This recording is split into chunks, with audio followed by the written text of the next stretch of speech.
They set up Rachel Torres on a blind date as entertainment. 3 college acquaintances who'd never outgrown the cruelty of adolescence now weaponizing their corporate expense accounts.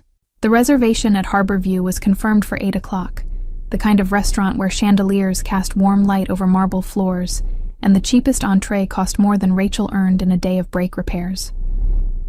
Marcus had created the fake dating profile himself, selecting her most unflattering photo from social media and crafting messages that promised genuine interest from someone successful and kind.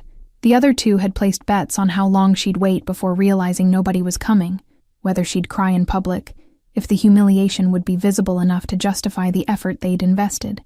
They'd chosen Rachel specifically because her social media showed a life of honest struggle, someone who fixed cars in a garage on the edge of town and posted photos of sunset walks instead of vacation destinations.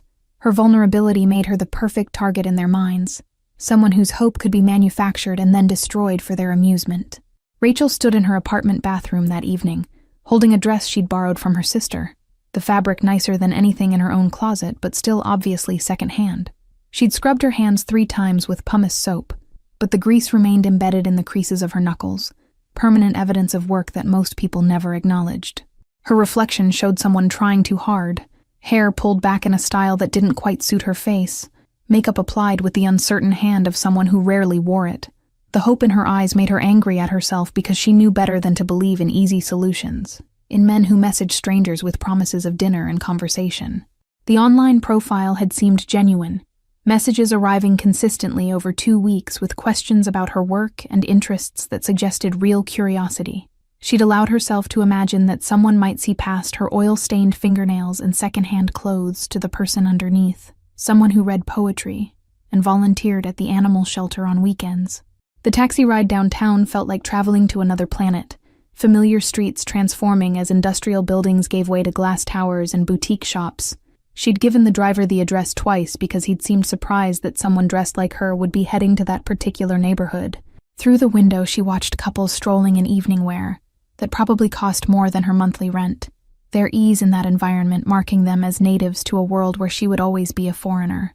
The driver's eyes had found hers in the rearview mirror multiple times during the journey, his expression shifting between curiosity and something resembling pity that made Rachel's stomach twist with preemptive embarrassment. She'd noticed him glance at the oil stain on her sleeve when she'd first climbed into the back seat, watched his assessment move from her borrowed dress to her worn shoes to her hands that still bore evidence of her trade, despite aggressive scrubbing. His silence felt loaded with judgments he was too professional to voice, but couldn't quite hide from his face. Rachel turned her attention deliberately toward the window, refusing to meet his eyes again, focusing instead on the city transforming around her as they drove deeper into neighborhoods where people like her only entered through service entrances or as hired help for events they'd never attend as guests. Street vendors selling flowers and newspapers gave way to boutique storefronts displaying single items in windows the size of her garage's waiting room, the minimalism itself a form of wealth signaling that announced prices beyond her comprehension. She watched a woman emerge from one such shop carrying a bag so small it could only contain jewelry or perhaps a scarf, the woman's casual confidence suggesting this purchase represented ordinary Tuesday activity rather than special occasion. Rachel's sister had saved for 3 months to buy the dress Rachel currently wore, hunting through consignment shops until finding something appropriate for the kind of restaurant where Marcus's fictional profile had suggested they'd meet. The memory of her sister's excitement while helping her prepare for this date made Rachel's chest constrict with shame that hadn't yet transformed into the anger it would eventually become when she fully processed what had been done to her. The taxi meter's steady climb mirrored Rachel's rising anxiety, each increment representing money she couldn't easily spare, even with the extra shifts she'd been taking at the garage, to build a small cushion for potential emergencies. She'd calculated carefully before accepting this date, determining that the taxi fare both ways would still leave her enough for groceries through next week if she was careful about portions and stuck to basics. Her independence had always mattered more than comfort, the ability to support herself without asking for help, a point of pride that made accepting her sister's loan for tonight feel like small defeat. The numbers on the meter seemed to accelerate as they entered the restaurant district, as though even the taxi's pricing structure acknowledged that people traveling to this neighborhood operated under different financial mathematics than those traveling away from it. Traffic thickened near the waterfront, where Harborview and similar establishments lined the street like jewels on display, each entrance promising experiences Rachel had only read about in reviews she'd never imagined writing herself. Valets in crisp uniforms moved between idling luxury cars with choreographed efficiency, their movements suggesting this was merely the visible portion of complex machinery designed to make wealthy people's evenings flow without friction or awareness of logistics. Rachel watched a couple exit a Tesla and hand their keys to a valet without glancing at his face, their attention already on the restaurant entrance and whatever awaited them inside. The casual dismissal of the young man's humanity stung in ways Rachel felt personally, recognition of how invisible service workers became to people accustomed to having their needs anticipated and met without acknowledgement. The driver pulled to the curb half a block from Harborview's entrance, explaining apologetically that he couldn't get closer due to the valet queue and suggesting she could walk the short distance easily enough. Rachel paid with bills she'd folded carefully in her wallet that morning, adding a tip that was probably too generous given her financial situation, but reflected her awareness that they were both people who worked for their money. He thanked her with surprise that made her wonder what kind of tips he usually received from passengers heading to restaurants like this, whether her modest generosity stood out against expectations of wealth that didn't translate into generosity. She climbed out onto the sidewalk and immediately felt exposed, aware of how her appearance contrasted with other pedestrians moving purposefully toward expensive destinations with the confidence of people who belonged. The walk to Harborview's entrance stretched longer than the actual distance suggested, each step carrying Rachel further from familiar territory into spaces designed to make people like her feel inadequate. She passed other restaurants with windows revealing candlelit interiors and well-dressed diners, their worlds separated from the sidewalk by glass that might as well have been walls for how impenetrable they felt. A group of young professionals spilled out of a bar, laughing about something that had happened at their office, their casual mention of bonuses and promotions representing amounts that would change Rachel's life, but apparently constituted ordinary compensation in their sphere.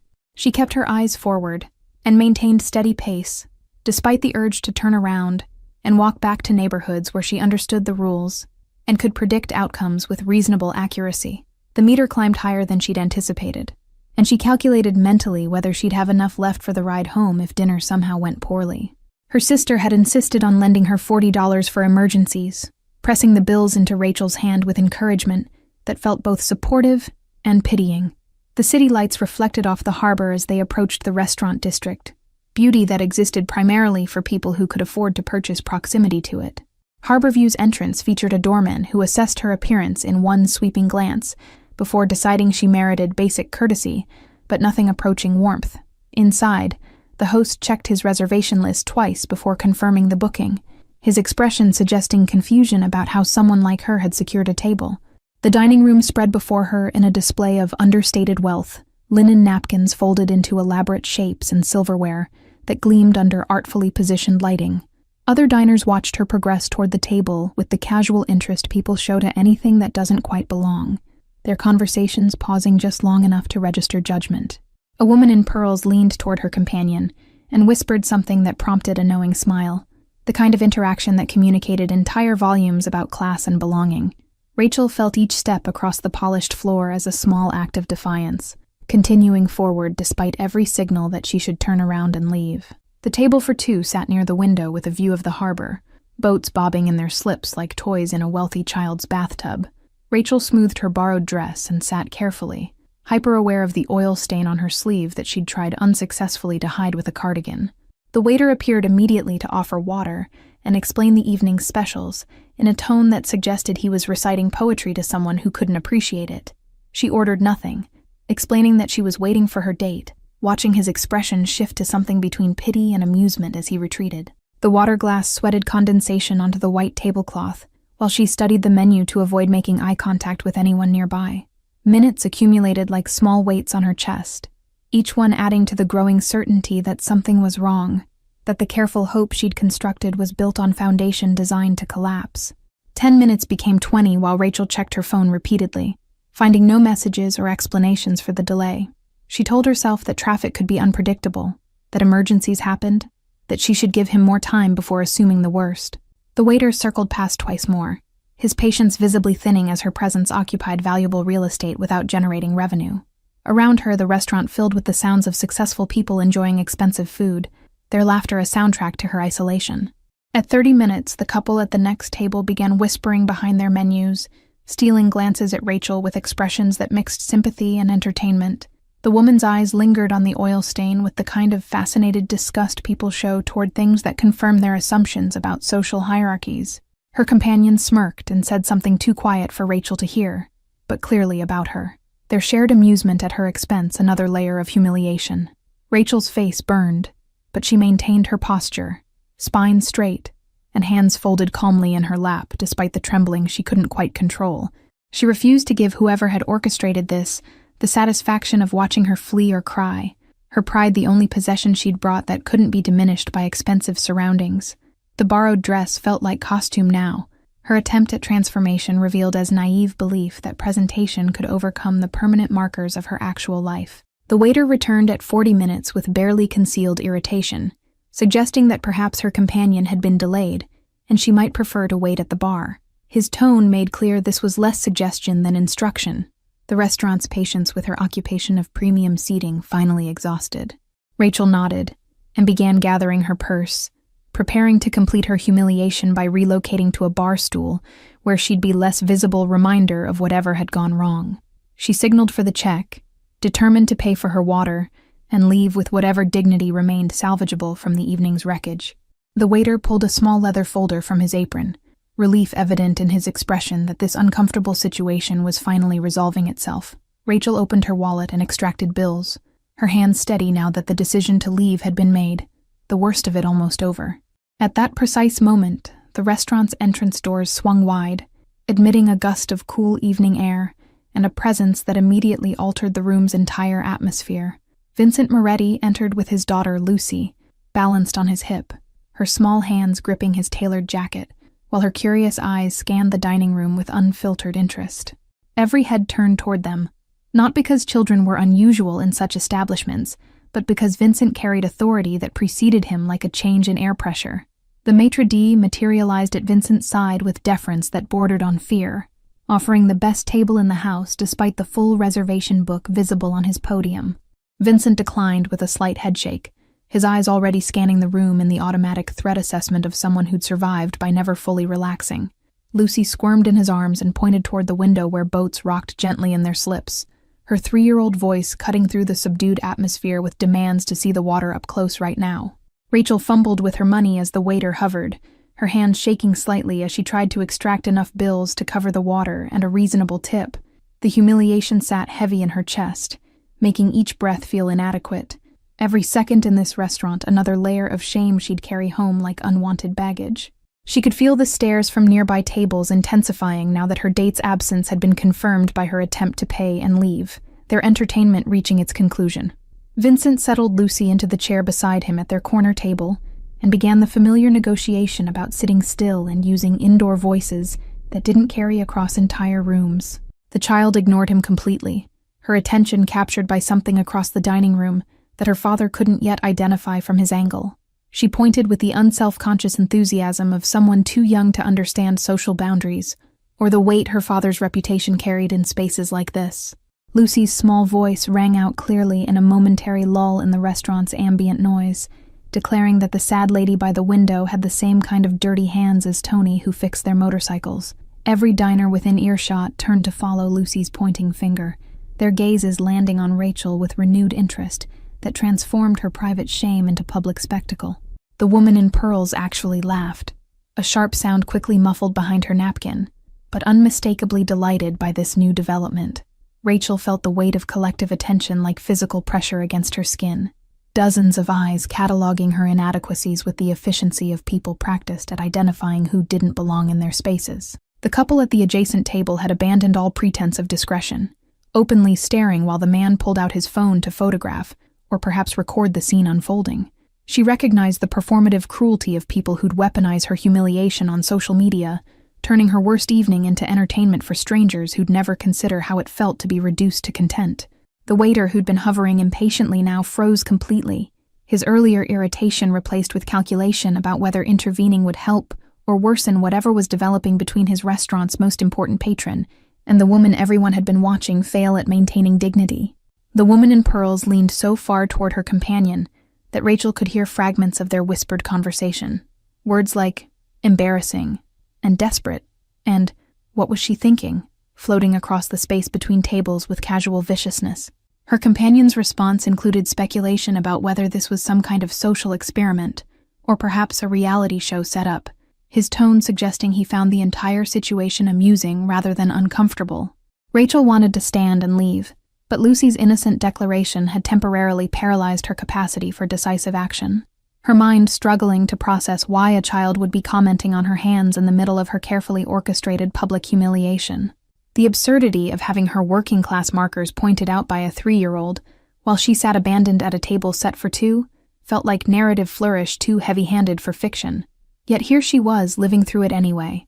The restaurant's ambient noise had dropped to near silence as more diners became aware something interesting was happening, conversations trailing off while people oriented their attention toward the drama by the window. Rachel could feel their collective anticipation, the crowd's hunger for resolution that would either validate their assumptions about her or provide unexpected twists they could discuss later.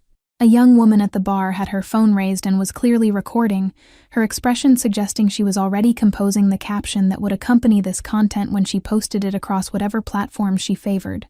Rachel understood with sick certainty that her evening would be preserved digitally, that tomorrow people who'd never met her would watch her sit alone in borrowed clothes, while strangers judged her worthiness to occupy space in an expensive restaurant.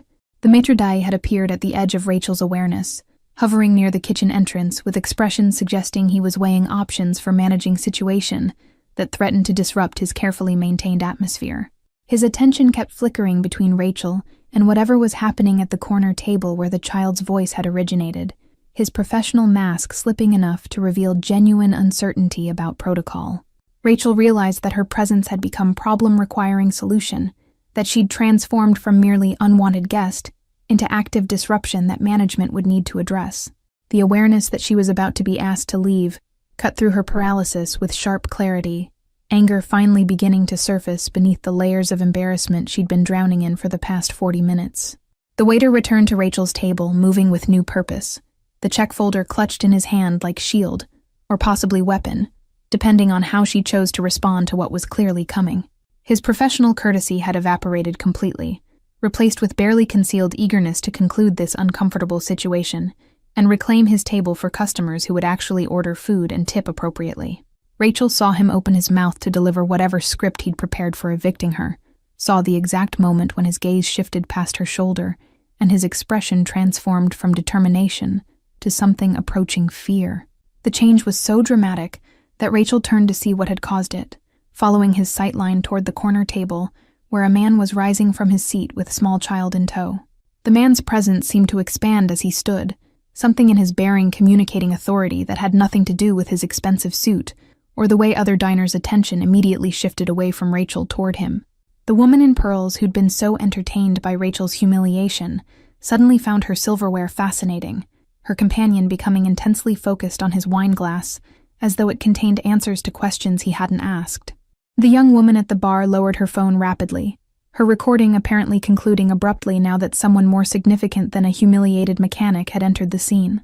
Rachel watched this collective retreat with confusion, unclear why one man's decision to stand would cause such dramatic shift in the room's entire atmosphere and energy. The waiter froze mid-transaction, his expression shifting from impatience to uncertainty, as he registered the connection between the woman he'd been dismissing and the child of Vincent Moretti.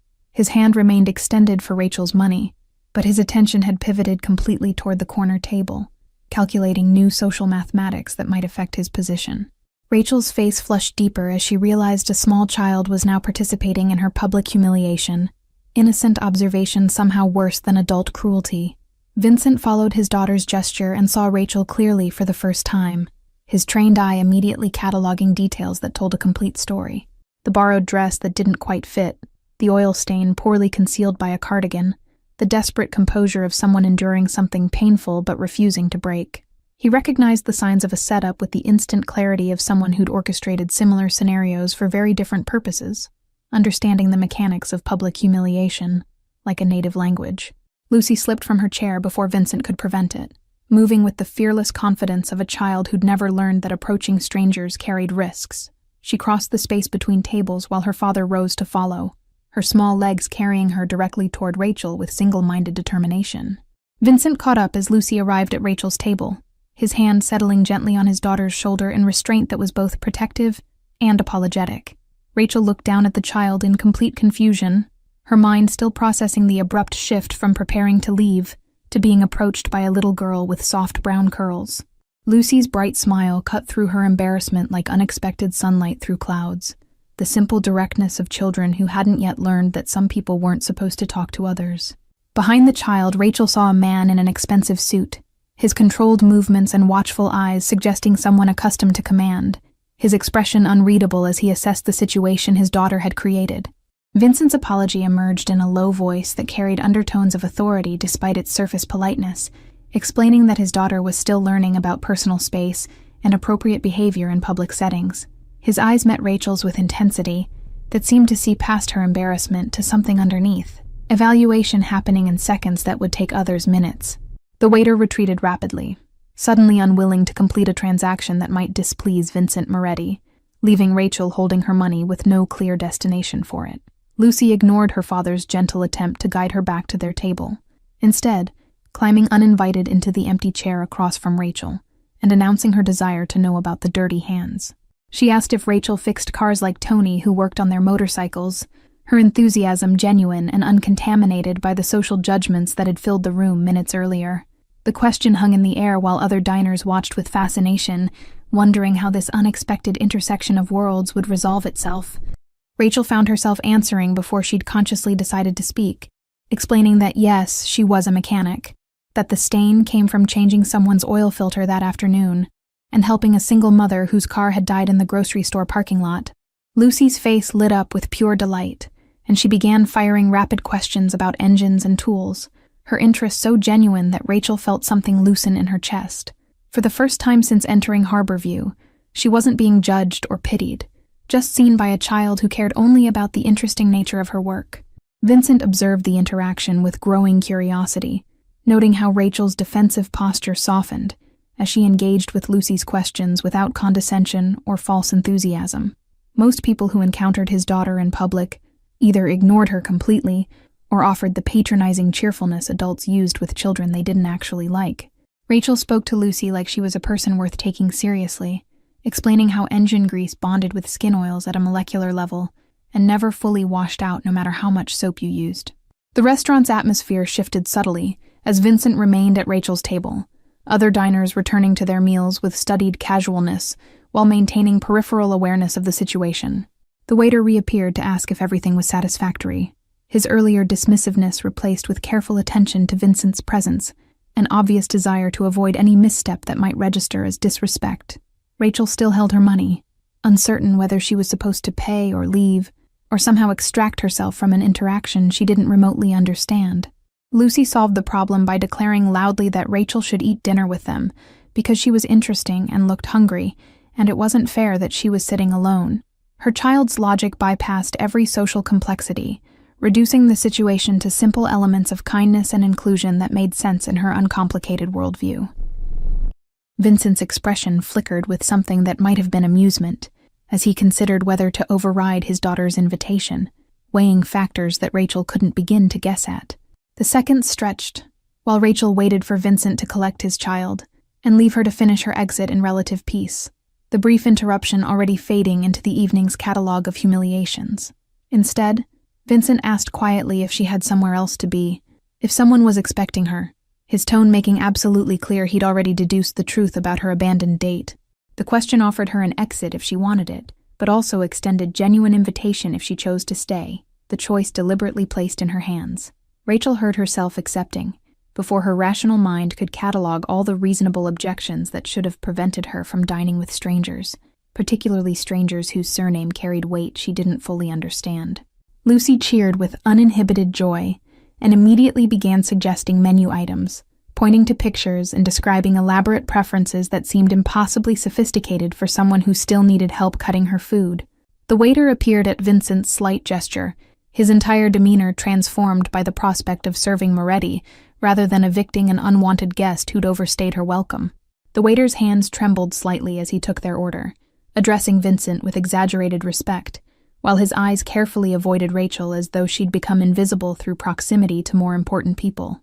Lucy ordered pasta with butter, and absolutely nothing else, explaining seriously to Rachel that vegetables were acceptable in theory, but not in practice, especially not the green ones that tried to hide under cheese. Vincent ordered wine without consulting the list, naming a vintage that made the waiter's eyebrows rise before he hurried away to retrieve it from whatever temperature-controlled vault the restaurant maintained for its most expensive bottles. Rachel sat in surreal displacement, her abandoned date and public humiliation receding into background static against the strangeness of sharing a meal with the Moretti family. She'd heard Vincent's name before, whispered in her garage when certain customers came to have their luxury vehicles serviced with no questions asked about modifications or unusual compartments. The mechanics who'd worked in the city longer than Rachel had warned her to be polite if anyone connected to that name ever appeared, to fix whatever they brought quickly and efficiently, and forget what she'd seen. Lucy filled the silence with cheerful chatter about her day at preschool, describing conflicts over toy ownership and alliance shifts in the sandbox, with the seriousness of someone reporting on international diplomacy. She explained that Emma had broken the sharing agreement by giving the blue truck to James instead of Lucy, a betrayal that apparently violated some complex treaty Rachel couldn't quite follow. Vincent listened with patient attention, asking clarifying questions about which friend had done what and why the truck's color mattered so much, his focus on his daughter complete despite the way his eyes occasionally swept the room. The waiter produced menus with flourish that contrasted sharply with his earlier dismissive efficiency, opening Rachel's to a page featuring entrees whose prices she tried not to look at directly, for fear her expression would reveal her shock. Vincent ordered for Lucy without consulting the children's menu, requesting modifications to adult dishes that the waiter noted with careful attention, as though each detail carried weight beyond mere culinary preference. Rachel studied the menu with growing panic, unable to identify a single item she could afford, even with the money she'd brought for taxi fare, awareness dawning that she was trapped in a situation where refusing to order would be insulting, but ordering anything would exceed her financial capacity. Vincent seemed to sense her discomfort without her voicing it, and suggested the salmon, mentioning casually that it was excellent here, and that everything was on his account regardless. The statement delivered with enough certainty to forestall argument. The breadbasket arrived with steam still rising from the cloth-wrapped rolls, accompanied by butter that had been molded into small rosettes and chilled to exactly the right consistency for spreading. Lucy immediately grabbed the largest piece and began dissecting it with her fingers, explaining to Rachel that you had to check bread carefully because sometimes restaurants hid things inside like raisins or nuts that could ruin everything. Vincent intercepted his daughter's increasingly destructive bread examination and demonstrated proper butter application, his movements precise enough to suggest either military training or obsessive personality that demanded order even in simple tasks. Rachel accepted her own role and found herself mimicking Vincent's careful method, hyper-aware that even something as basic as eating bread apparently had correct technique in places like this. Other diners had returned to their meals, but maintained peripheral awareness of Vincent's table, their attention less obvious now, but still present in occasional glances, and the way conversations near them stayed slightly quieter than tables farther across the room. Rachel noticed a man in an expensive suit at the bar watching them with expression she couldn't quite read, something in his stillness suggesting professional interest, rather than casual curiosity about why Moretti was dining with someone so obviously outside his usual social circle.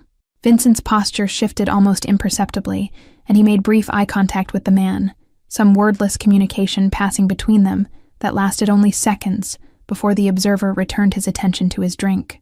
The silent exchange reinforced Rachel's growing awareness that Vincent operated in contexts she didn't understand, with rules and hierarchies that remained invisible to people like her who existed completely outside those power structures. Lucy had finished her bread examination and declared it acceptable, though she'd created enough crumbs on the tablecloth to suggest a small explosion had occurred in front of her seat. She leaned toward Rachel conspiratorially and whispered loudly that her daddy always picked boring restaurants where kids had to be quiet and still, but Rachel seemed nice, so maybe it was okay this time. Vincent overheard this assessment and raised an eyebrow at his daughter, who responded with exaggerated innocence that fooled absolutely no one, but made Rachel laugh despite her lingering nervousness. The child's ability to diffuse tension through sheer force of personality was remarkable, her presence making it impossible for the evening to become too heavy or serious when she was constantly inserting observations about why forks had 4 points instead of 3. Rachel found herself relaxing incrementally, drawn into Lucy's narrative about the fundamental injustice of nap time, when there were still puzzles incomplete and stories unfinished. The child's worldview reduced everything to simple principles of fairness and fun, untainted by the complicated calculations that governed adult interactions. Vincent's gentle corrections when Lucy's story grew too elaborate or strayed into obvious exaggeration showed practiced patience, the kind developed through repetition rather than natural temperament. The wine arrived in a bottle that probably cost more than Rachel's monthly rent, presented to Vincent for approval with ceremony that bordered on religious ritual. He tasted it with the economical precision of someone who'd been trained in such things from youth, nodding his acceptance without comment. When he poured for Rachel without asking her preference, the gesture managed to be both presumptuous and oddly thoughtful, filling her glass to exactly the right level for someone who might not be accustomed to wine this expensive. Rachel sipped carefully and tasted complexity that bloomed across her tongue, like proof of worlds she'd only ever observed from outside, flavors layering in ways she lacked vocabulary to describe. Lucy demanded a taste, and was denied with gentle firmness, Vincent explaining about adult drinks and child drinks with the patience of someone who'd had this exact conversation dozens of times. The child accepted the boundary with dramatic sighing that made Rachel smile despite herself, Lucy's theatrical disappointment somehow more genuine than adult sadness ever managed to be. Their food materialized with impressive speed, the kitchen clearly prioritizing Vincent's table over all others, regardless of who'd ordered first or been waiting longest. Lucy's pasta arrived in a bowl shaped like a boat, an accommodation the restaurant had made without being asked, suggesting they were prepared for the Moretti daughters' visits. Rachel's salmon sat on a plate that belonged in an art gallery, arranged with microgreens and sauce dots that formed a pattern too beautiful to disturb with a fork, each element placed with precision that seemed wasteful for something about to be eaten. Vincent ate with controlled efficiency, cutting his steak into exact portions and chewing thoroughly before speaking, his table manners betraying expensive upbringing, despite whatever reputation preceded him through the city. He asked Rachel about her work between bites, questions that demonstrated actual knowledge about automotive repair, rather than polite ignorance or patronizing curiosity. She found herself explaining her specialty in older engines, how modern computerized systems lacked the accessibility of carburetors and mechanical fuel injection, warming to her subject as she temporarily forgot the absurdity of dining with strangers. Lucy interrupted periodically with non-sequiturs about her pasta being too hot, or observations about other diners, her presence preventing the conversation from becoming too intense or revealing. She asked Rachel if she had children, accepting the negative answer with solemn nodding before declaring that Rachel should definitely get some, because they were fun most of the time, except when they weren't. Vincent's expression flickered with something that might have been amusement or pain, gone too quickly for Rachel to interpret with certainty, replaced immediately by his usual controlled neutrality. The meal progressed through courses with the inevitability of tide, dessert appearing without anyone ordering it, 3 plates of chocolate cake that Lucy attacked with focused determination. Rachel had stopped questioning the strangeness of the evening, surrendering to the temporary escape it provided from her earlier humiliation and the return to her small apartment that awaited afterward. The wine had softened the edges of her embarrassment, leaving her pleasantly disconnected from the woman who'd sat alone at this same table an hour earlier.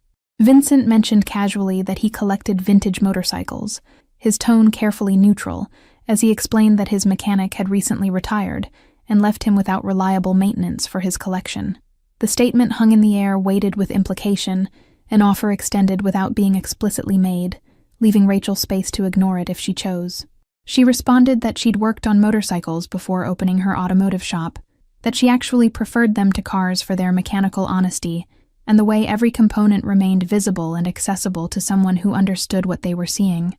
Vincent's interest sharpened, and he asked specific questions about her experience with Italian bikes, naming models that Rachel knew were worth more than her entire garage and everything in it combined. She answered with technical confidence, explaining valve adjustment procedures and carburetor synchronization techniques that proved her expertise wasn't theoretical or exaggerated. The conversation shifted into genuine exchange between people who shared specialized knowledge, the class barriers that separated them temporarily irrelevant in the face of mechanical precision. Lucy had chocolate on her face and was fading visibly, her earlier energy depleted by the combination of rich food and staying up past her usual bedtime. She leaned against her father's arm and declared that Rachel was nice and should come to their house to see the motorcycles and maybe stay forever because they needed someone who understood about engines. Vincent wiped his daughter's face with his napkin, his movements gentle, and suggested it was time to leave, his tone making clear the evening was ending regardless of anyone's preference or Lucy's protests. The check never appeared, Vincent simply standing and lifting Lucy into his arms, while she protested sleepily that they hadn't said proper goodbye to their new friend. Rachel began to rise as well, uncertain of protocol for departing a meal she hadn't paid for with people she'd just met under the strangest circumstances of her life. Vincent told her to sit and finish her wine, that he'd already arranged for her taxi home to be charged to his account, the gesture both generous and controlling in ways Rachel didn't have energy to parse through wine-softened thoughts. He paused before leaving and mentioned the address of his estate outside the city, explaining that his collection was housed there, and if she wanted to assess the maintenance requirements, she should visit Tuesday afternoon around 2. Lucy waved enthusiastically from her father's shoulder, calling out that Rachel had to come because she'd promised, even though Rachel had made no such commitment. Then they were gone, leaving Rachel alone at the table, with half a glass of expensive wine, and complete confusion about what had just occurred and why. The restaurant's atmosphere shifted again with Vincent's departure, conversations rising to normal volume, and the waiter appearing to clear plates with his earlier dismissiveness restored, now that she was no longer under Moretti protection. Rachel sat in the space they'd vacated and tried to process the evening's trajectory from cruel prank to bizarre dinner with the city's most notorious family.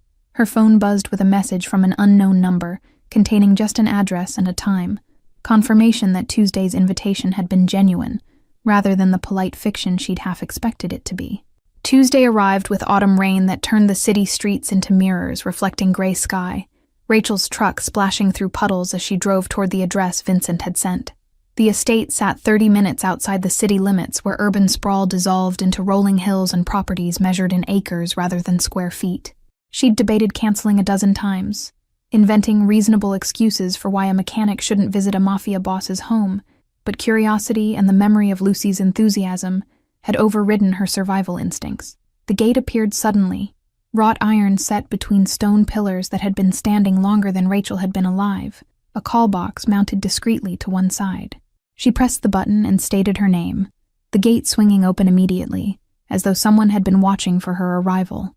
The driveway curved through manicured grounds that looked nothing like the wild scrubland surrounding her garage, trees planted in deliberate patterns that created beauty through human intervention rather than natural accident.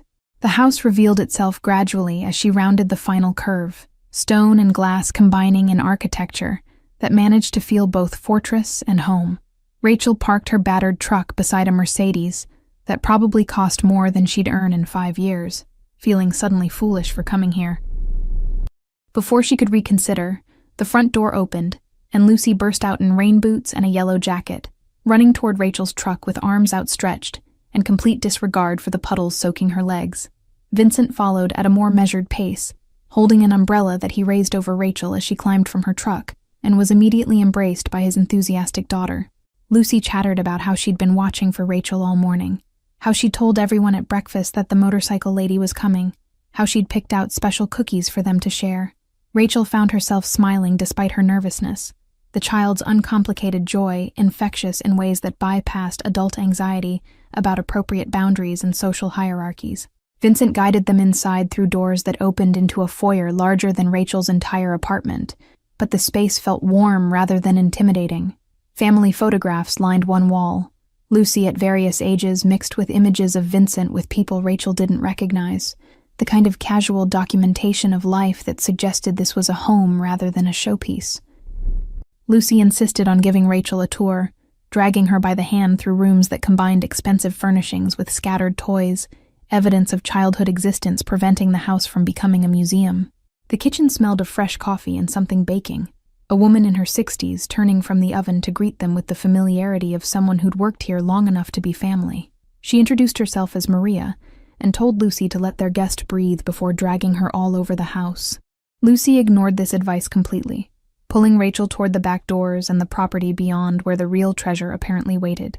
The motorcycle collection occupied a climate-controlled building that had probably been stables once, the structure converted but retaining original character in exposed beams and stone walls.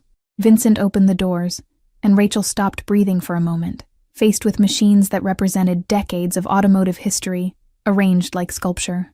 A 1952 Vincent Black Shadow sat beside a Bro Superior, their chrome and leather preserved in pristine condition that suggested they were rarely ridden, objects of appreciation rather than utility. Lucy released Rachel's hand and ran to a smaller motorcycle near the back, explaining that this one was her favorite because it was red and had a stripe.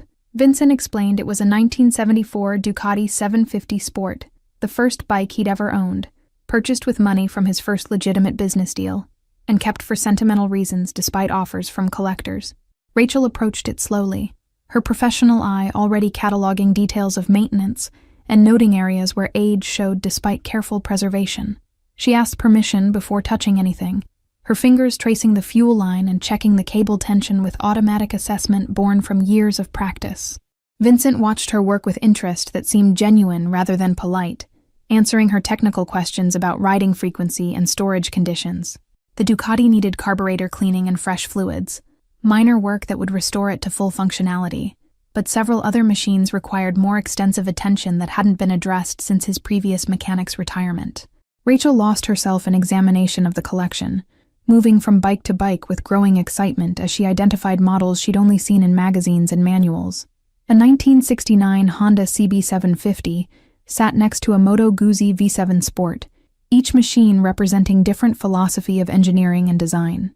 She explained to Lucy in simple terms how each motorcycle had different personality, some preferring smooth roads while others handled rough terrain better, anthropomorphizing the machines in ways that made the child giggle and ask which one was the nicest.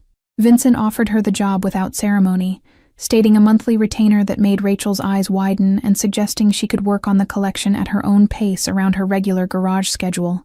He mentioned casually that he'd made inquiries about her business, that people spoke well of her honesty and skill, that he valued competence above almost everything else. The background check he was admitting to should have felt invasive, but instead came across as practical caution from someone whose world required verification before trust. Rachel accepted with less hesitation than she'd expected, the opportunity to work on these machines outweighing her nervousness about Vincent's reputation and business dealings. Lucy celebrated by insisting they all have cookies immediately, leading them back toward the house with declarations that this was the best day ever. Maria had set out coffee and the promised cookies, Lucy climbing into a chair and patting the one beside her to indicate where Rachel should sit. They talked mechanics and motorcycles while Lucy colored at the table, the conversation flowing more easily than Rachel would have predicted between people from such different worlds. Vincent asked about her garage and how she'd gotten into automotive repair, listening with attention that felt rare in Rachel's experience of men, who usually assumed they knew more than she did. She explained about learning from her father who'd died when she was 19, leaving her his tools and his unfinished projects, how working with engines kept her connected to his memory. The afternoon dissolved into early evening, without Rachel noticing the passage of time, Lucy eventually falling asleep in her chair with her head on her arms, and crayons still clutched in one hand. Vincent lifted his daughter with practiced ease, excusing himself to put her down for a proper nap. Rachel stood to leave, but he suggested she stay for dinner, Maria already preparing something that smelled of garlic and herbs, the invitation extended with assumption of acceptance that felt more welcoming than presumptuous. Dinner happened in the kitchen rather than formal dining room, Maria joining them at the table with the ease of someone who'd earned her place in this household through years, rather than employment contract. The conversation ranged across topics that had nothing to do with motorcycles or mechanics, Vincent asking Rachel about books she'd read and places she'd traveled, revealing unexpected knowledge about poetry when she mentioned loving Mary Oliver. The man who ran illegal operations through the city quoted verses about wild geese and grasshoppers, his dangerous reputation sitting oddly beside literary sensibility. Lucy woke after an hour and appeared in the kitchen rubbing her eyes, climbing into her father's lap without asking permission, and studying Rachel with sleepy contentment. She announced that Rachel should come every Tuesday, and also maybe other days too, her logic simple and inarguable in her 3-year-old mind. Vincent explained gently that Rachel had her own work and life, that they couldn't monopolize all her time, but his daughter remained unconvinced by adult reasoning about schedules and obligations. Maria served pasta that tasted nothing like restaurant food, the kind of cooking that came from knowledge passed through generations rather than culinary school. Rachel found herself talking about her garage and the customers who became regulars, the single mothers whose cars she fixed at discount, and the elderly man who visited weekly just to tell stories about the vehicles he'd owned across his lifetime. Vincent listened without the impatience she'd learned to expect from wealthy people who couldn't understand why she'd charge less than maximum profit allowed. The evening shifted as Lucy became more alert, the child insisting on showing Rachel her room and her toys and her books, leading another tour through the house with fresh enthusiasm. Her bedroom looked like any little girl's space, pink walls and stuffed animals coexisting with toy cars and building blocks, evidence that Vincent didn't force his daughter into narrow definitions of appropriate interests. Lucy pulled out a photo album and began explaining each picture, her narrative wandering through family history that Rachel tried not to absorb too carefully. One photo showed Vincent younger, and smiling beside a woman with Lucy's eyes and darker hair, their body language suggesting the happiness of early marriage before complications emerged. Lucy explained matter-of-factly that this was her mama who lived in the city and saw her on weekends, that her parents weren't married anymore but still liked each other mostly. The child's acceptance of her split family situation spoke to careful handling by adults who'd prioritized her well-being over their own conflicts. Rachel felt Vincent's presence in the doorway before she saw him, turning to find him watching his daughter with expression that mixed love and something heavier, perhaps guilt or grief for the intact family he couldn't provide. He suggested gently that it was getting late, and Rachel probably needed to head home, giving her an exit from the intimacy that had developed through the evening. Lucy protested, but accepted her father's decision with only token resistance, extracting a promise that Rachel would return next Tuesday. The walk to Rachel's truck happened under stars that were visible this far from the city's light pollution, the kind of sky she remembered from childhood before moving to town for work. Vincent carried a toolkit as a gift, expensive German tools that Rachel protested accepting until he explained they'd belonged to his previous mechanic, who'd left them in his will, to whoever took over the collection's care. The gesture transformed the gift from charity to inheritance, making acceptance feel like honoring someone's wishes rather than accepting handouts. Rachel drove home with the toolkit on her passenger seat, and confusion about what was developing between her and the Moretti family. She'd gone expecting a simple job opportunity, and found something more complicated, connection forming in ways she didn't know how to categorize or resist. The evening had felt normal, despite occurring in anything but normal circumstances. Lucy's presence perhaps making it impossible for adult complications to dominate completely. Her phone buzzed as she pulled into her apartment complex, a message from Vincent thanking her for her patience with Lucy, and confirming next Tuesday's arrangement. The text included a separate message from Lucy dictated to her father, strings of emoji hearts and smiley faces that made Rachel laugh alone in her truck. She responded simply, thanking him for dinner and promising Lucy she'd return, aware she was committing to something that extended beyond professional obligation, into territory she couldn't map. Sleep came slowly that night, Rachel's mind replaying moments from the evening and trying to understand Vincent beyond his reputation. The man who quoted poetry and tenderly carried his sleeping daughter matched poorly with stories whispered about Moretti business dealings and disappeared rivals. She wondered if people were more complicated than their reputation suggested, or if she was being naive about dangers she couldn't see clearly from her position outside his world. Tuesday became routine over the following weeks, Rachel arriving at the estate to work on the motorcycle collection, while Lucy orbited her progress with questions and commentary. The child appointed herself assistant mechanic, fetching tools with serious concentration and offering suggestions that showed she'd been absorbing Rachel's explanations about how engines worked. Vincent often joined them in the garage, content to watch and occasionally help with tasks requiring extra hands, their conversations flowing easily around Lucy's interruptions. Maria began packing extra food for Rachel to take home, ignoring protest that she didn't need charity with the calm certainty of someone who'd made up her mind about something. The housekeeper explained that she'd raised Vincent from childhood, that she knew his character better than the people who spread rumors about his business, that Rachel was good for him and Lucy in ways that had nothing to do with motorcycles. The endorsement felt significant coming from someone with no reason to mislead or manipulate.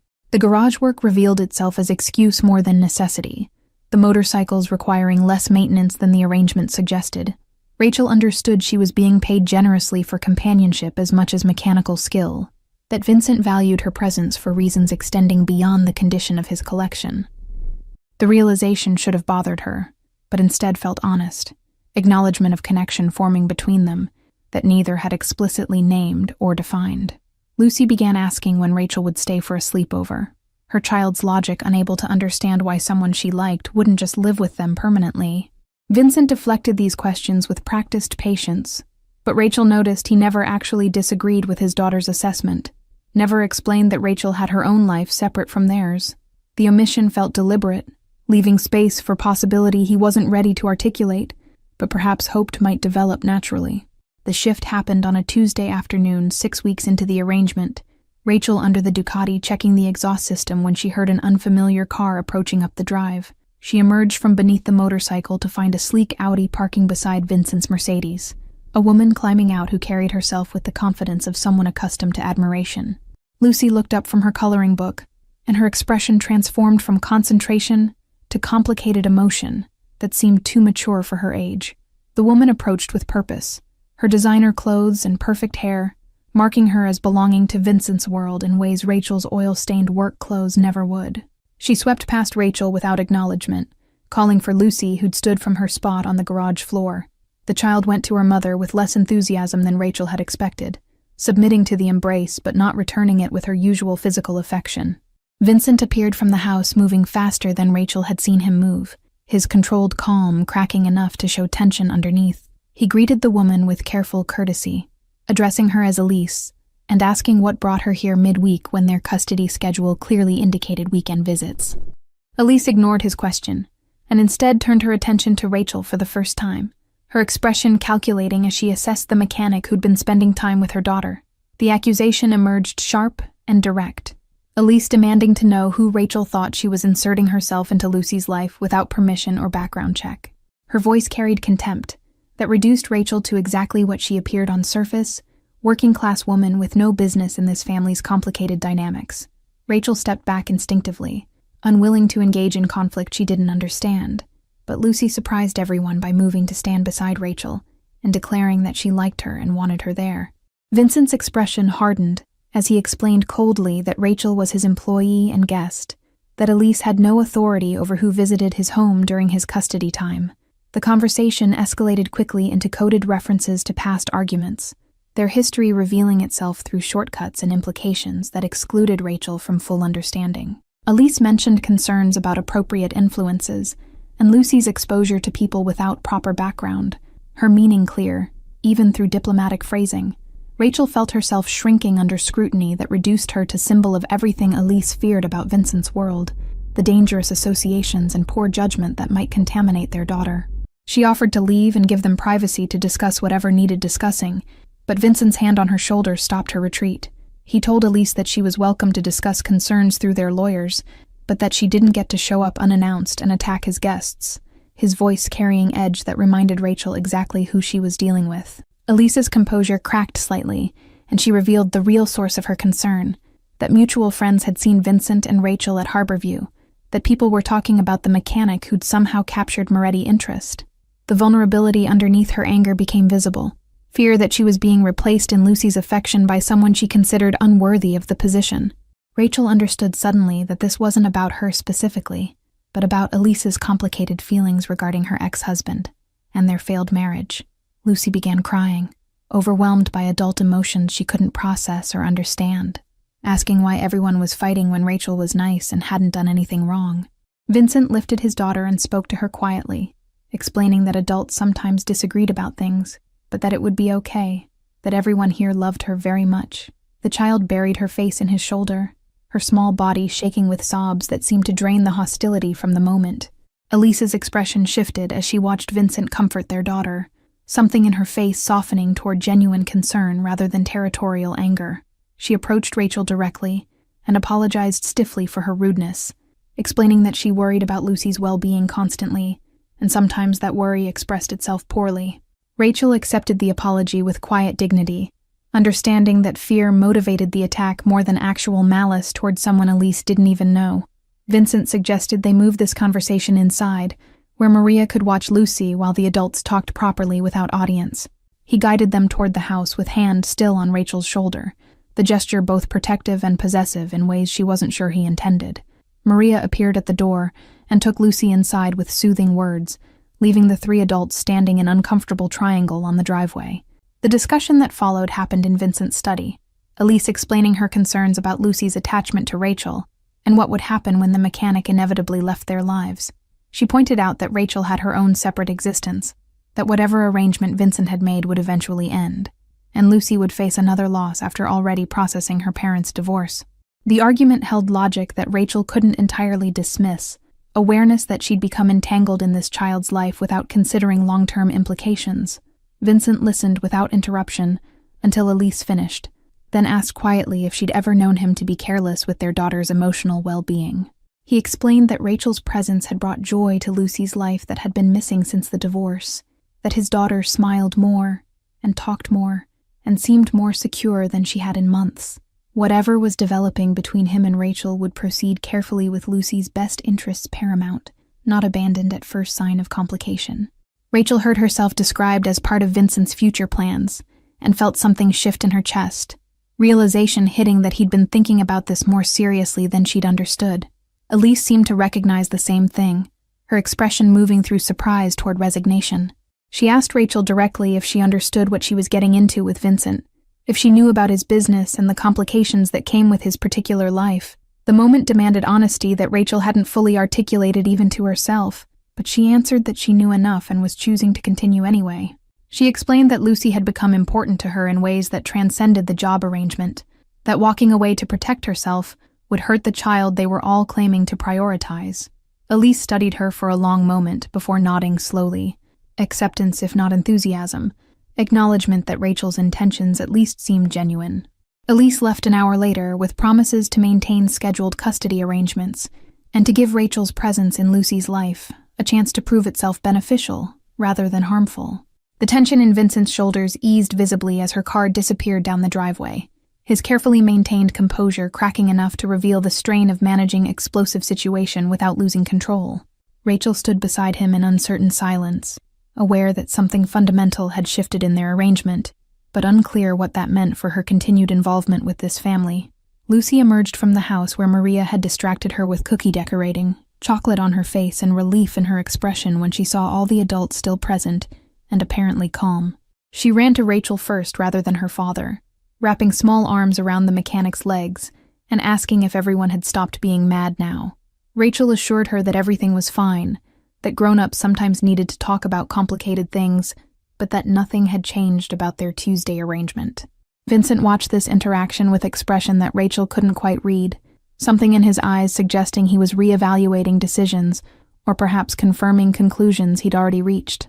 He suggested they postpone the rest of the day's mechanical work, that Lucy had been through enough stress and needed comfort more than she needed to watch carburetor maintenance. Rachel agreed immediately, recognizing that her continued presence might provide stability for a child who'd just witnessed conflict between the adults in her world. They spent the remainder of the afternoon in Lucy's playroom, the child orchestrating elaborate scenarios with her toy cars and demanding Rachel and Vincent both participate in narratives that made sense only to 3-year-old logic. The normalcy of play seemed to restore Lucy's equilibrium, her earlier distress fading as she directed them through adventures involving talking motorcycles and cars that could fly.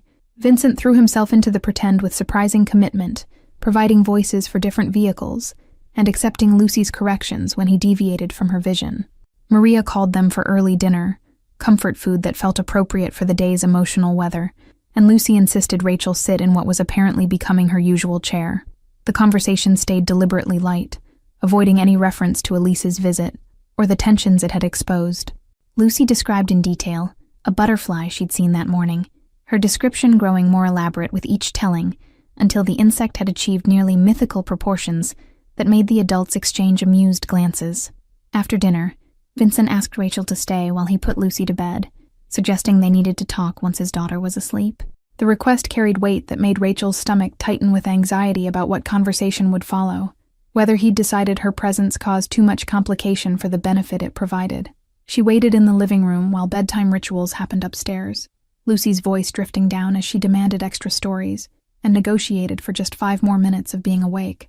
Vincent returned 40 minutes later carrying 2 glasses of whiskey, handing one to Rachel before settling into the chair across from her, with visible exhaustion.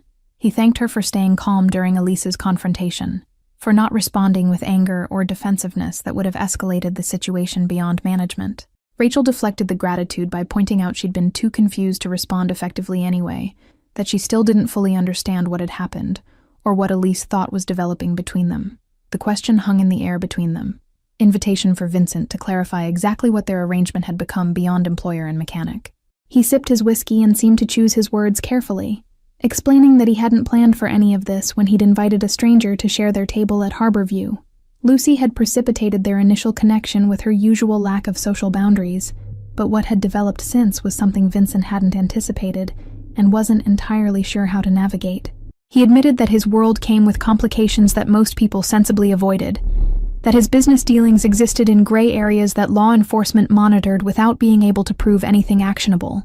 Rachel would be connected to those complications by association if their relationship continued beyond professional arrangement, subject to scrutiny and possible danger that came from proximity to someone with his reputation.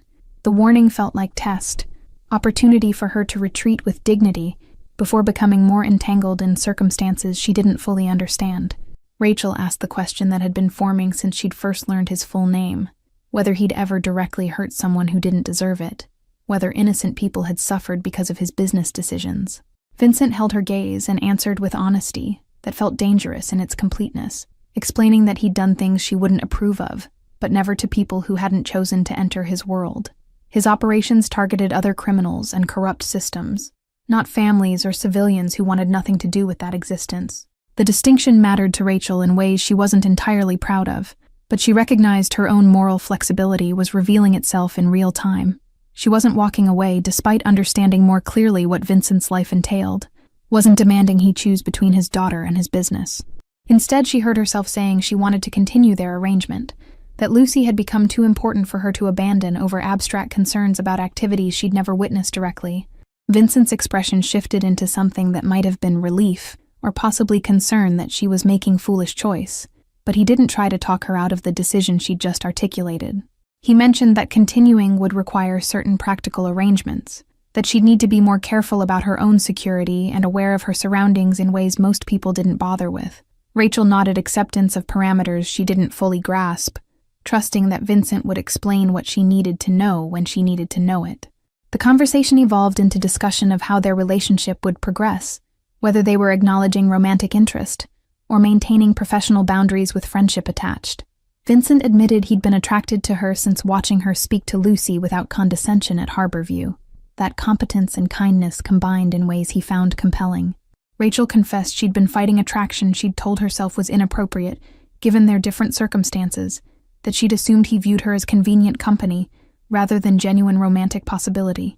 They agreed to proceed slowly for Lucy's sake, to let whatever was developing between them unfold naturally, rather than forcing definition or timeline.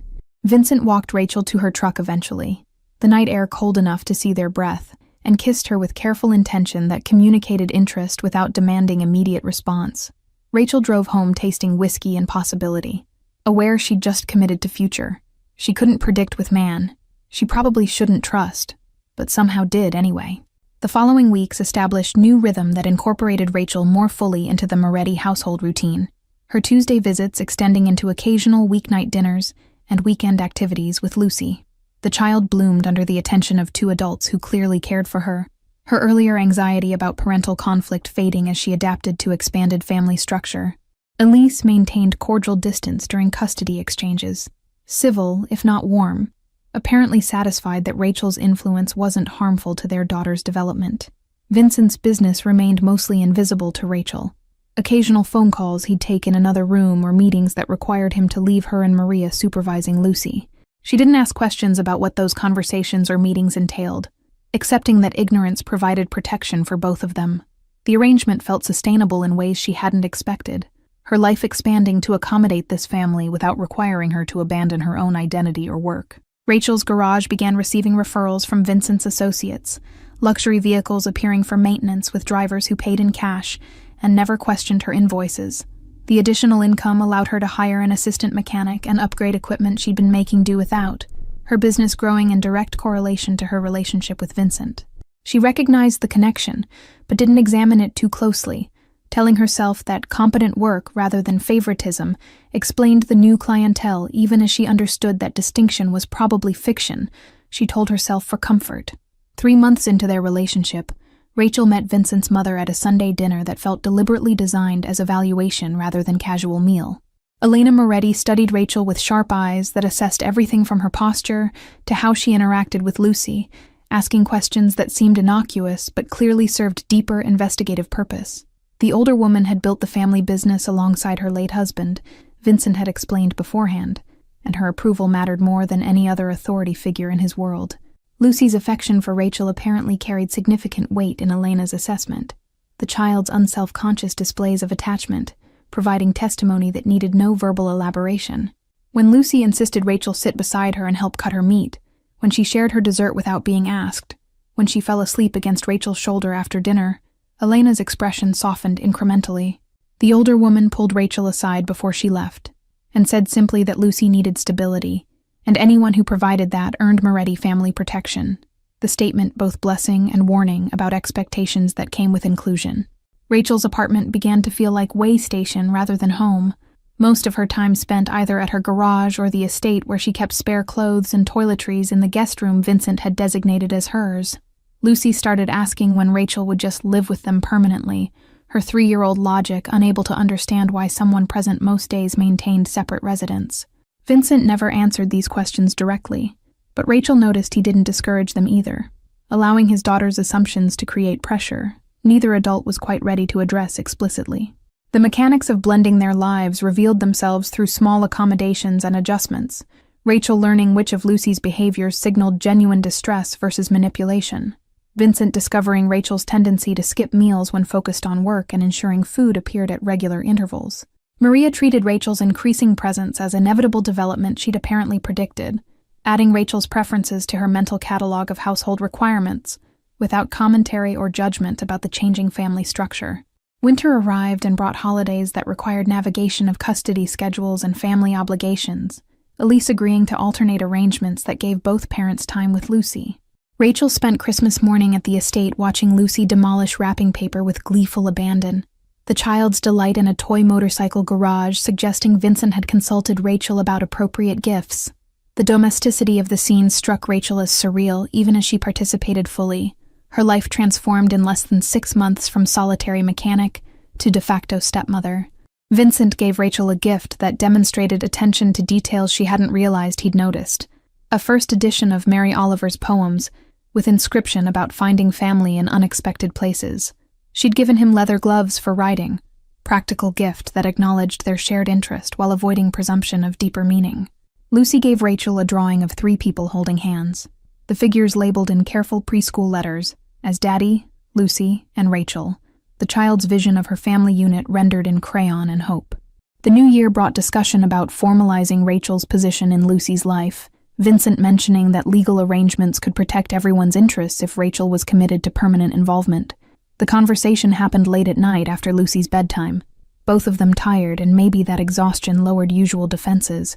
Rachel admitted she couldn't imagine her life without Lucy now, that walking away would hurt her as much as it would hurt the child, that she understood she was essentially proposing to commit to both Morettis, even if traditional marriage wasn't immediately under discussion. Vincent's business experienced some unspecified conflict that brought increased security to the estate, guards appearing at the gate and accompanying Lucy's movements with heightened vigilance. Rachel wasn't told details, but understood something dangerous was happening in Vincent's other world, threats serious enough to warrant visible protection for his family. She found herself included in those protection protocols.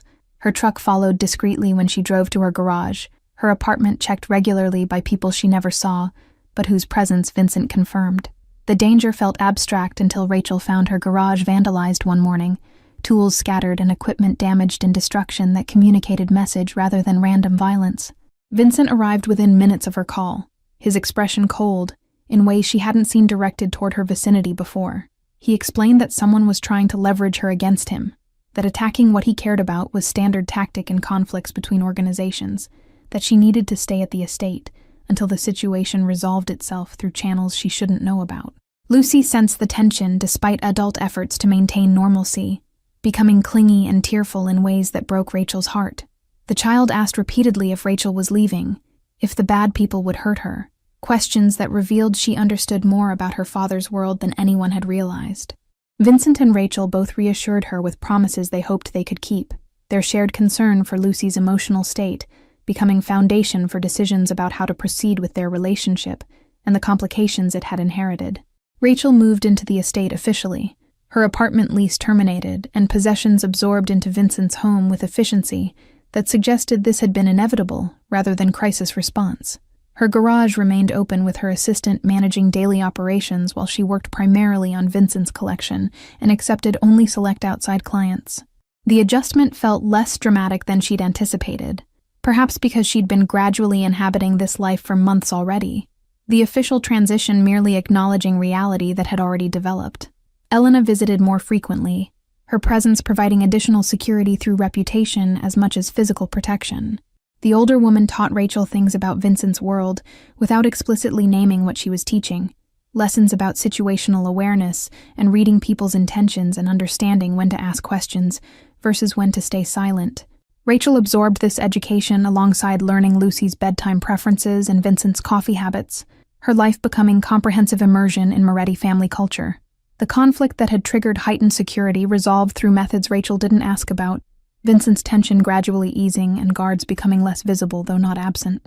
Life returned to approximate normalcy with new baseline that included Rachel's permanent presence, Lucy's joy at this development, evident in her renewed energy and confidence. The child started telling people at preschool about her family of 3, her narrative including Rachel, with same certainty she included her father, the truth of their bond not requiring legal documentation to feel real. Vincent proposed on a Tuesday evening in the motorcycle garage where they'd first connected, Lucy presenting the ring with solemn importance and asking if this meant Rachel was officially her mother now. The ring was beautiful, but not ostentatious.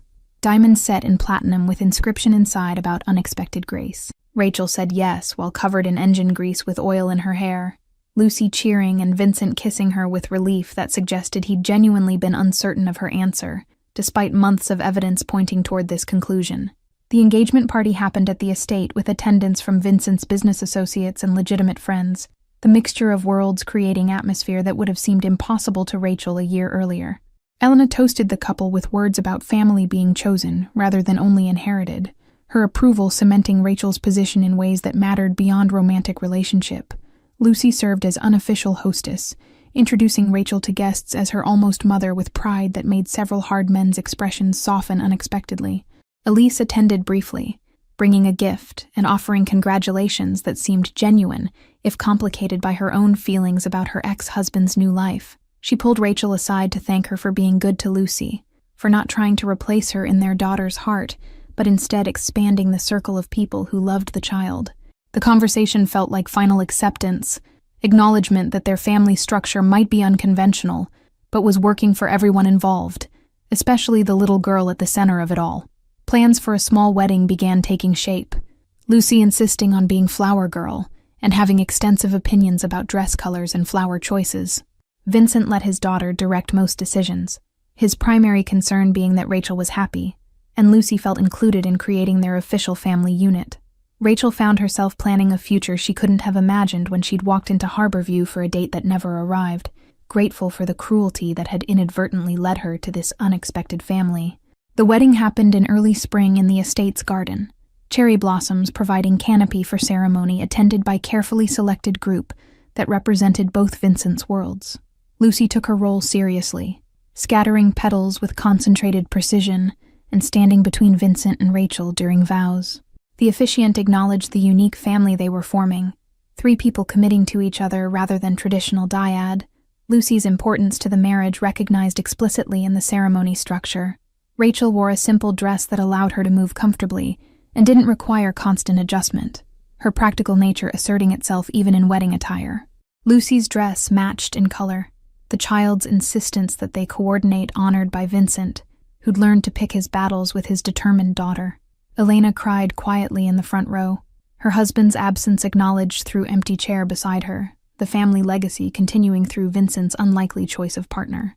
The reception transformed the estate into celebration space, music and food and people who'd learned to coexist across different segments of Vincent's life.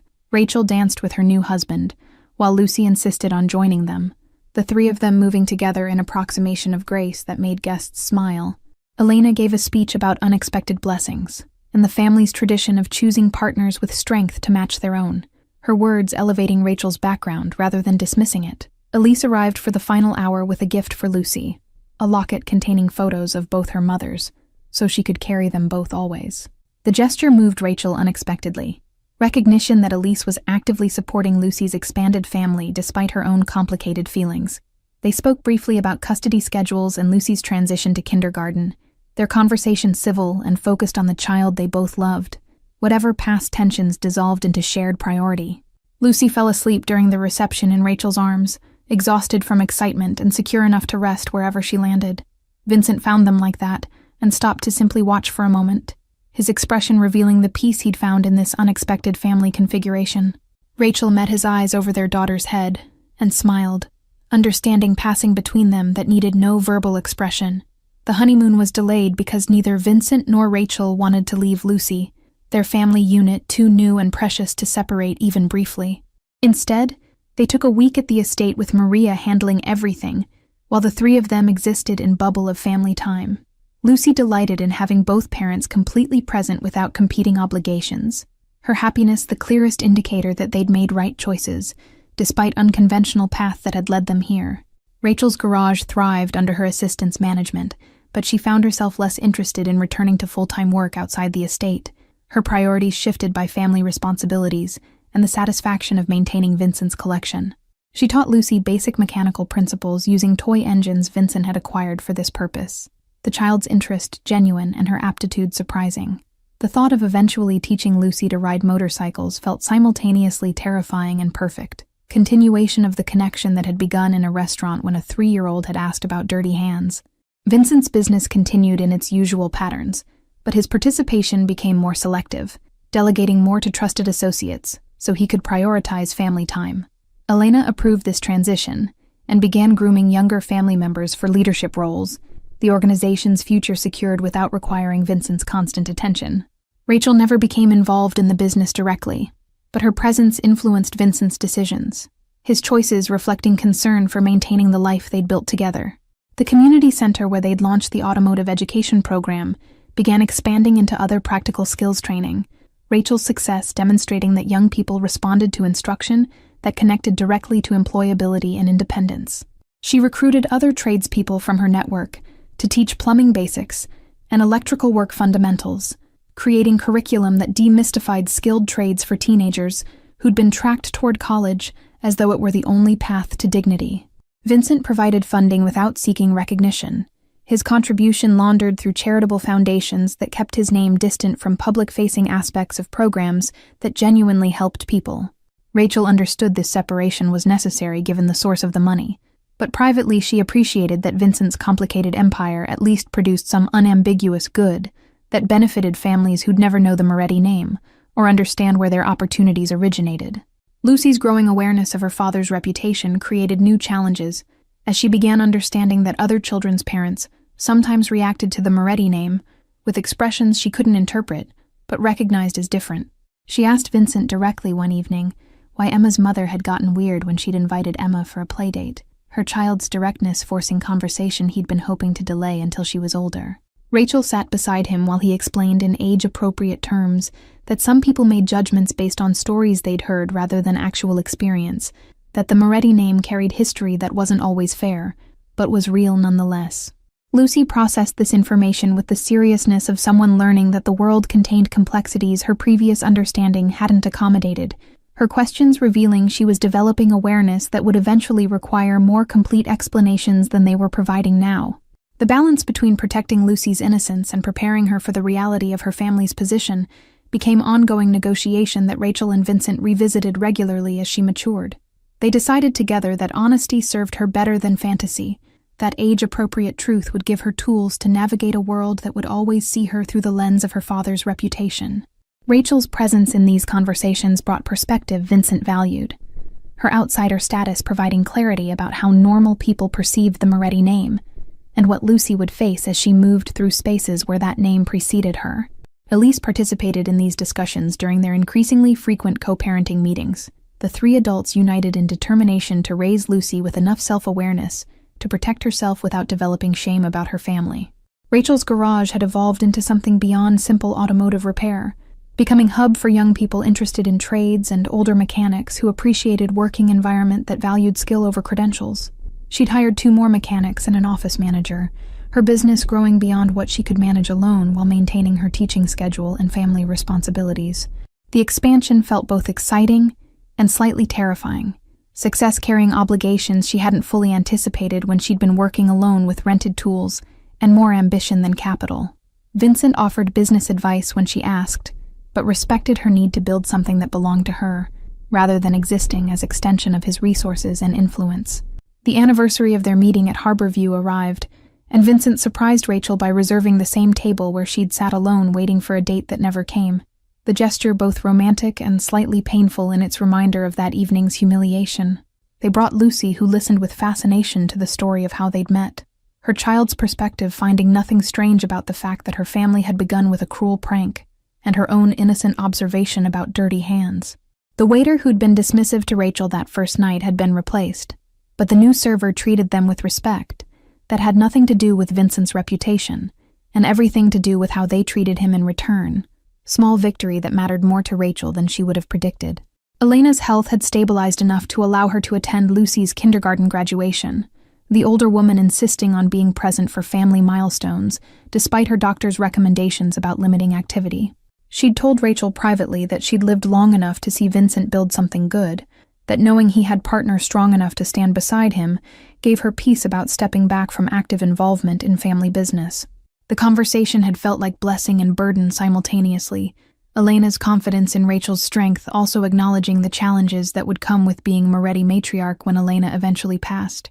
Rachel wasn't sure she was ready for that responsibility, but understood readiness might not be prerequisite, that life demanded we grow into roles whether we felt prepared or not. Lucy started kindergarten with confidence born from secure home environment, her teachers noting her leadership qualities and tendency to include children others overlooked. She talked constantly about her family, showing photos of her mothers and father with pride that suggested no confusion about how her situation differed from classmates. When asked about having two mothers, Lucy explained simply that she was lucky to have extra people who loved her, her child's wisdom cutting through adult complications about family structure. The first year of marriage established rhythms and patterns that worked for their specific family configuration, flexibility built into every arrangement to accommodate Lucy's needs, and the reality that they were building something without clear template. Rachel and Vincent learned each other's boundaries and triggers, their communication improving through necessity and genuine desire to make their partnership work. Lucy flourished in an environment where she felt secure and valued, her earlier anxiety about abandonment fading as consistent presence of her parents provided foundation she needed. Elena's health began declining, her age and lifetime of stress catching up, despite her determination to remain formidable. She spent more time at the estate with Vincent and his family, Lucy bringing her great-grandmother joy that seemed to ease her physical discomfort. Rachel sat with Elena during quiet afternoons, while Lucy napped, listening to stories about Vincent's childhood and the family's history, understanding being entrusted with legacy that would become her responsibility to carry forward. The community center where Lucy attended after-school programs needed funding, and Rachel suggested Vincent sponsor youth automotive education, teaching basic mechanics to children whose families couldn't afford professional repairs. The program launched with Rachel as primary instructor, her garage skills finally finding application beyond personal business. Vincent provided space and equipment while maintaining distance from public-facing aspects, his contribution acknowledged privately, while Rachel's name appeared on program materials. Lucy helped teach the community classes, demonstrating for other children and explaining concepts with patience learned from watching Rachel work. The program served families from Rachel's old neighborhood, giving her opportunity to give back to community that had supported her garage during difficult early years. Vincent watched his wife teach without seeking recognition or status, her contentment in useful work confirming what he'd recognized at Harborview years earlier about her character. The autumn after their wedding brought Rachel's 30th birthday, and with it reflection on how completely her life had transformed. She thought about the woman who'd sat alone at Harborview, waiting for a date who'd never existed, how humiliation had led to everything good in her current life. Lucy made her a card with drawing of their family that now included Elise when appropriate, Maria in many pictures, and Elena prominently featured, the child's understanding of family expansive and inclusive. Vincent gave Rachel a vintage motorcycle she'd mentioned admiring once, the kind of gift that acknowledged their shared passion while celebrating her specifically. They rode together on autumn afternoons while Lucy stayed with Maria, the freedom of movement and wind and speed, providing escape from daily responsibilities. These rides became their private time, space to remember who they'd been individually before becoming partners and parents. maintaining connection that existed separate from their roles in Lucy's life. The year closed with holiday celebrations that felt established rather than experimental, their family traditions solidifying through repetition and shared history. Lucy asked Santa for a baby sibling, her request making both Rachel and Vincent laugh while privately discussing whether they wanted to expand their family further. The conversation remained open-ended, but the fact they were having it at all demonstrated how secure their foundation had become, how the impossible family created through accident and choice had proven itself sustainable and real. Thank you all for following this story. If you enjoyed it, please write in the comments where you're watching from, and don't forget to like, subscribe, and share this video. Your support means everything and helps me continue bringing you stories about unexpected families, second chances, and the beautiful ways love finds us when we least expect it. Remember that kindness opens doors we didn't know existed, and sometimes the greatest blessings come disguised as public humiliation at expensive restaurants.